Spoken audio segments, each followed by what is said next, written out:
In this last part of the lecture, we'll discuss disorders of the calcium metabolism and its impact on bone. So one of the things to recognize is that the discovery of some of these feedback systems is relatively recent, even though they have been basically accepted as well known for a long time. You know, this feedback system of the rank-L, rank, and OPG system wasn't really nailed down until the 1990s. And so it is really and so some of the mechanisms of this are still fairly recent, and there's still discoveries to be made in this space.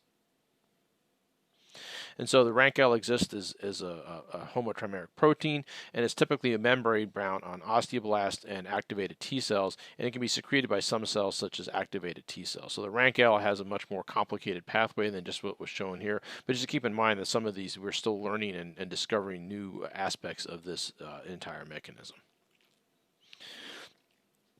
So we're going to talk about three main categories of disorders of calcium in the bone. There's hypercalcemia, so an excess of calcium, hypocalcemia, not enough calcium, and then talk about some of the metabolic disorders of the bone. So this picture was shown in the first part of the lecture, and it really talks about, you know, it's important to maintain this balance between the bone levels and the serum levels. And then when some sort of insult comes along, it'll affect this level, and it'll affect the bone, and it'll affect the serum levels. So hypercalcemia is excess calcium. It can be caused by primary hyperparathyroidism, malignant disease, or basically an excess of vitamin D. There are some uncommon causes, as shown here on the right-hand side, but we're really going to be focusing on the primary and common causes of hypercalcemia.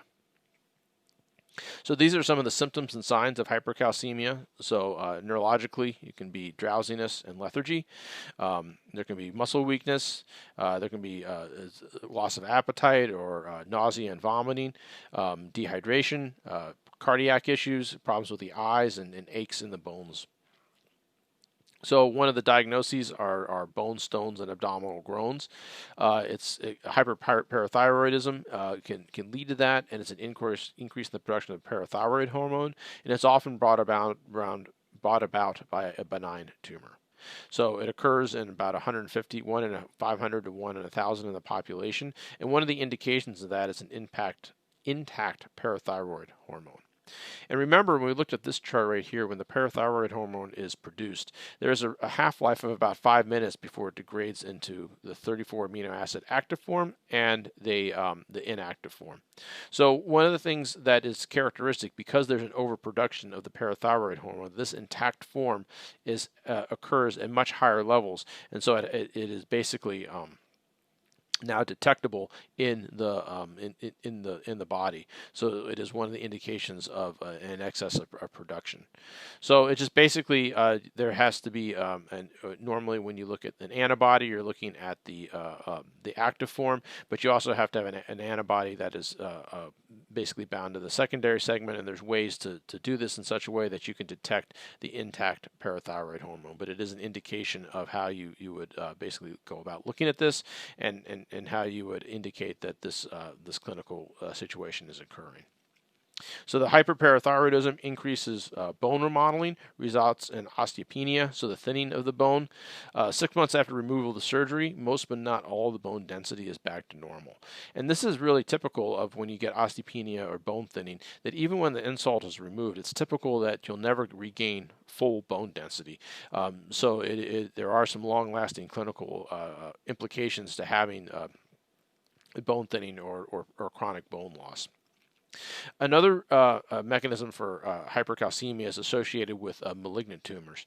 So basically, certain tumors will produce a parathyroid hormone related protein, and basically there's enough sequence homology that it'll act like the parathyroid hormone in the body. So some of the common tumors are breast tumors, lung, kidney, and other solid tumors. There are some less common tumors, but basically these tumors will all produce this parathyroid related hormone. And you can look at the sequence homology here, looking at the parathyroid hormone on the top and the related one on the bottom.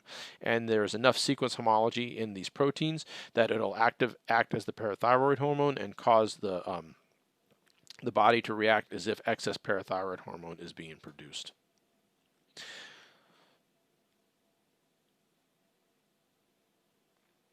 And hypercalcemia can also relate from bone tumor or metastatic tumors, locally active, but basically by the production of these cytokines. And if you remember, when we looked at the initially when we looked at homeostasis, these cytokines can actually affect the osteoblast and osteoclast balance, so it'll increase the resorption of bone. And again, looking at this chart again, you can see these pro-inflammatory markers that promote the resorption of the bone and the activation of the osteoclasts. So the symptoms in the treatment for hypercalcemia or resorption of the bone, the symptoms are dehydration and vomiting, reduced renal perfusion. One of the treatments for osteopenia or any thinning of the bone is bisphosphonates. So bisphosphonates incorporate themselves into the bone and inhibit osteoclast activity. So the structure is very similar to the phosphates found in the bone, but once they're incorporated, it's much harder for much more difficult for the osteoclast to degrade this, and so it results in a reduction in bone degradation, and also results in stability of the bone itself. So it actually effectively reduces the osteoclast resorption of the bone. So bisphosphonates inhibit the remodeling. It has some clinical consequences of slowing fracture healing. It results in brittle bones. One of the benefits of remodeling is that it can actually heal small defects in the bone or small fractures.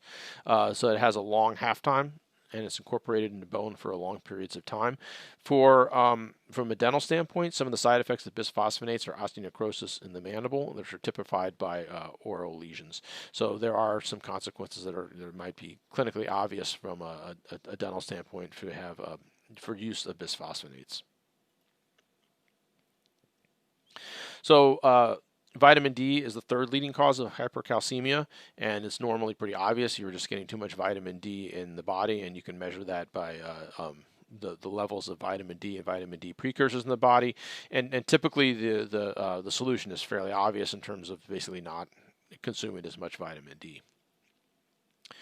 So the next important aspect of problems with calcium metabolism is hypocalcemia, so not enough.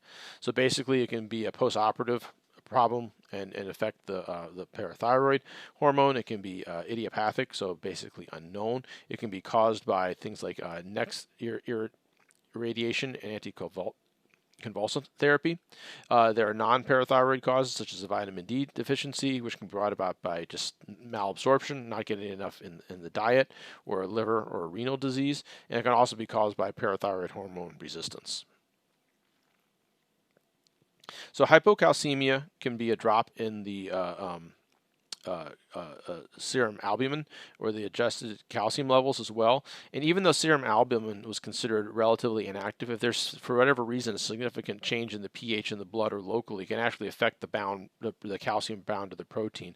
So if the pH changes sufficiently, you can actually release the amount of calcium that was bound or have more calcium bound to the albumin itself.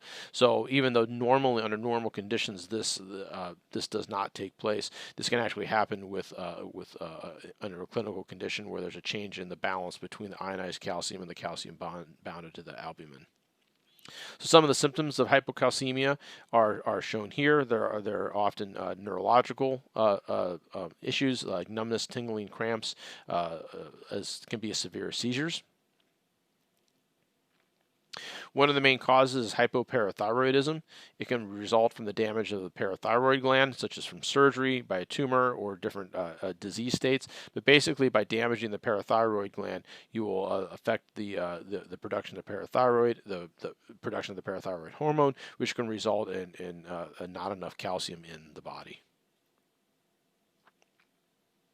So parathyroid hormone resistance can come about from a genetic defect, such as in a G protein, which doesn't allow the parathyroid hormone to operate to increase the amount of serum calcium. It can also come about from a lack of magnesium.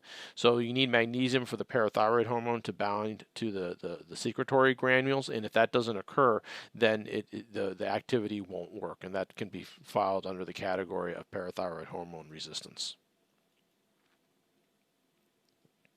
So problems with vitamin D can also result in hypocalcemia hypocalcemia, so there can be vitamin D deficiency, reduced exposure to sunlight or poor dietary intake or malabsorption. You can also result in tissue resistance to vitamin D. And it can be also a result of certain clinical conditions such as liver disease and renal failure. And if you remember from the previous part of the lecture, these were regulatory points in the production of vitamin D. So anytime there's problems with these organs, it can also result in problems with vitamin D and lead to hypocalcemia. So we'll also talk about some of the metabolic bone diseases such as osteoporosis, Paget's disease, and osteomalacia.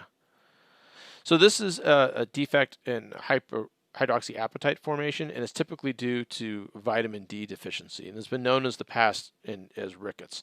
So it's basically a result of not enough vitamin D for whatever reason. Often, historically, it's been from a lack of sunlight, but it can be dietary as well. And so rickets was really first noted during the Industrial Revolution. It was because of a lack of sunlight, because of pollution and narrow alleys. So it inhibited the vitamin D metabolism, and as we've talked about before, it was the UV radiation in the skin that helped to produce vitamin D, and then so you ended up with bone and muscle weaknesses. So you ended up with skeletal deformities such as a large head or spinal curvature or bowed legs. So this is a pretty common condition, and the idea of giving kids cod liver oil came from the idea that they weren't getting enough vitamin D, and cod liver oil being high in vitamin D would help to offset some of the problems with the lack of sunlight that were caused by the conditions in the Industrial Revolution. So one of the interesting consequences of this, and this is something that I read a couple years ago in the New York Times, was basically using teeth to show rickets in the past.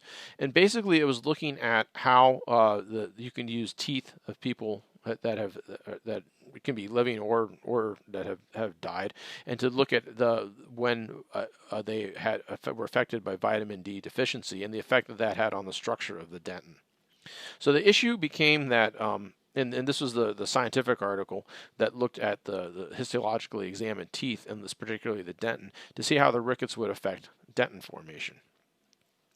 So rickets can be difficult to diagnose from old skeletons because bone remodels, and only in severe cases will it be obvious that a person suffered from rickets.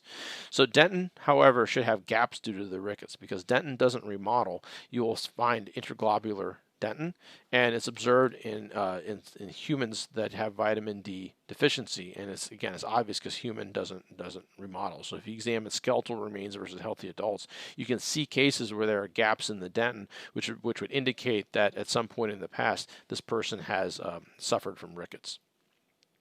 And this is a chart kind of showing the development of the teeth and where you would see gaps in the dentin. So basically, the teeth would actually act as a time capsule, so to speak. So you could actually look at what point in their lives they might have experienced rickets by basically cross-sectioning the tooth structure and looking for gaps in the dentin to indicate that an individual had undergone rickets in the past. Now again, there's a limit to this based on the time frame involved here.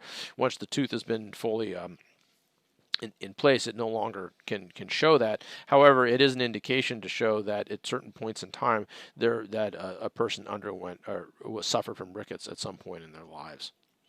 And this is just showing some of the globular dentin and examples of that in people that suffer from rickets, and showing how, compared to intact dentin, you would see these globules in here, which would be an indication that the person suffered from rickets. It would also be an indication of roughly when this happened. So you could actually go back and, from an archaeological standpoint, and sort of examine when there were issues in the past that caused large populations to suffer from rickets. The other thing that's also interesting as well about the dentin and the fact that it doesn't remodel, and again, this is a little bit of an aside, but that the dentin will actually absorb pollution as the teeth develop and grow. So they've been able to look at the teeth from kids that were in a Los Angeles area, and the population was largely a Latino working class. And by looking at levels of lead and arsenic in the deciduous teeth, they were able to understand the levels of pollution. And again, because one of the advantages of the teeth not remodeling is it actually essentially acts as a time capsule, just like it did with the rickets, to understand the conditions under which that understand in which people were living. So it can be used in some cases diagnostically. And looking at the levels of, say, for instance, lead contamination. This is the smelter, and then the map around the neighborhood of the soil levels of lead. And then they looked at these levels in the dentin of teeth, and they could see a pretty good correlation between the pollution that was present in the dentin and the levels that were predicted in the soil. So basically, it was a way to use dentin and the lack of remodeling of dentin as an indication of exposure to pollution. So some of the other metabolic activities or problems with calcium and with bone are osteoporosis. So it's a loss of mineral density with age. It increases the risk of fracture, and it changes the rates of bone synthesis and resorption. Again, this is typically a disease that is found in postmenopausal women, but it's certainly not exclusive.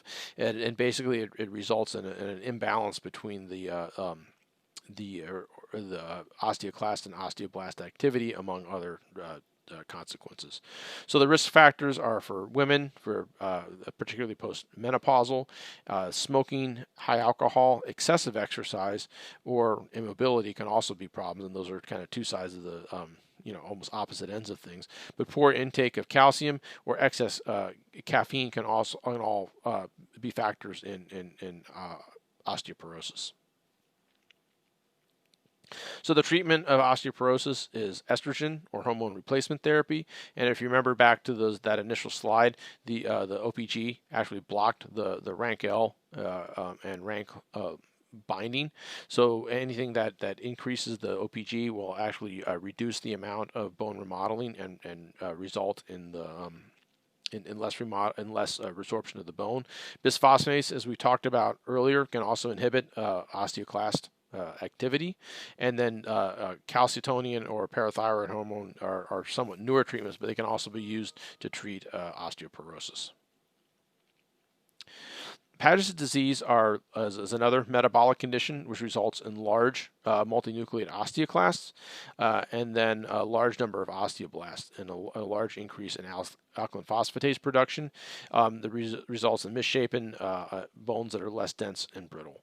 And these are indicated by the serum content of the byproducts of osteoclast activity. And we talked about it in an earlier slide from the previous part of the lecture, that these are byproducts of the degradation of the osteoclast of the bone, and these can be measured and are indicated by indicative of Paget's disease. It's really an unknown cause. It could be genetic. It could be an early childhood viral infection. It's at this point, it's not really known.